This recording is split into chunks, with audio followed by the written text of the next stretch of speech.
اعوذ باللہ من الشیطان الرجیم بسم اللہ الرحمن الرحیم۔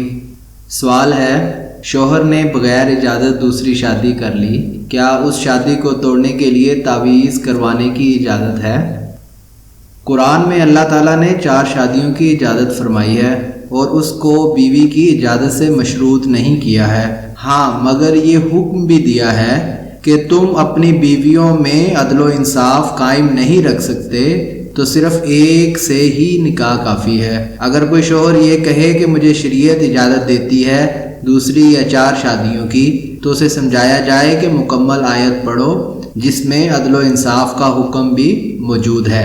جہاں تک اب تعویذ یا کوئی جادو ٹونا کروانا کہ دوسری شادی ختم ہو جائے، یہ بھی کسی طور پر ٹھیک نہیں ہے، شرعاً حرام اور سخت ناجائز ہے۔ اگلا سوال، بیٹا بیوی کی محبت میں ماں کی نافرمانی کرتا ہے، کیا ماں ایسی بددعا دے سکتی ہے کہ یہ اپنی بیوی کو طلاق دے دے؟ دیکھیں، اس معاملے میں بہت احتیاط کی ضرورت ہے۔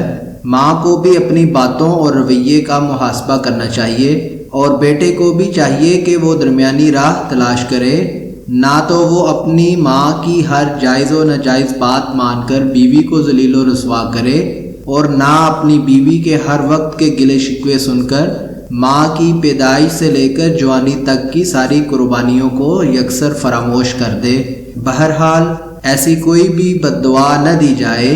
ایک لمحے کے لیے سوچیں کہ اگر آپ کا بیٹا اپنی بیوی سے بہت محبت رکھتا ہے اور آپ کی بددعا اگر اسے لگ جائے تو ہو سکتا ہے کہ اس کے رویے میں مزید سختی آ جائے اور وہ اپنا گھر اجاڑنے کا سبب آپ کو جانے اور مزید نافرمانی کا مرتکب ہو۔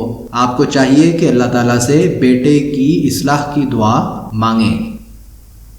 اگلا سوال، کسی نے بتایا کہ کلمہ طیبہ بھاری وظیفہ ہے، اس لیے زیادہ تعداد میں نہیں پڑھنا چاہیے۔ ایسے لوگوں سے بچنا بہت ضروری ہے جو اس طرح کے گمراہ کن اور من گڑت باتیں پھیلا کر لوگوں کو نہ جانے کس سمت میں لے جا رہے ہوتے ہیں۔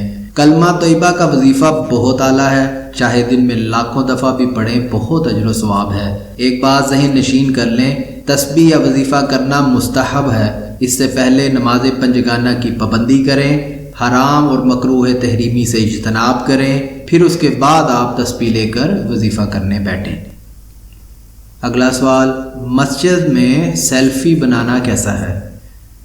اللہ کے گھر میں موجود ہوں اور ہمارے اندر ڈر احترام موجود نہ ہو، یہ قطعاً غیر مناسب بات ہے۔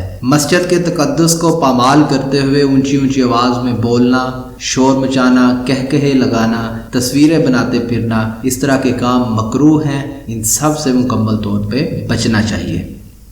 اگلا سوال، کیسے پتہ چلے کہ ہماری توبہ قبول ہو گئی؟ اپنے پچھلے گناہوں پر ندامت ہو اور ان سے مکمل طور پر جان چھڑا لے، نماز پنجگانہ کا پابند ہو جائے، تمام غیر شرعی کام چھوڑ دے، دل دین کی طرف مائل ہو جائے اور دینی تعلیم حاصل کرنے سے خوشی اور سکون محسوس کرے، حقوق اللہ اور حقوق العباد پر مزید کوئی لغزش نہ برتے اور اللہ کا ڈر اور نبی کریم صلی اللہ علیہ وآلہ وسلم کا سچا عاشق بن جائے تو ان علامات ظاہری کو توبہ کی قبولیت کہا جا سکتا ہے۔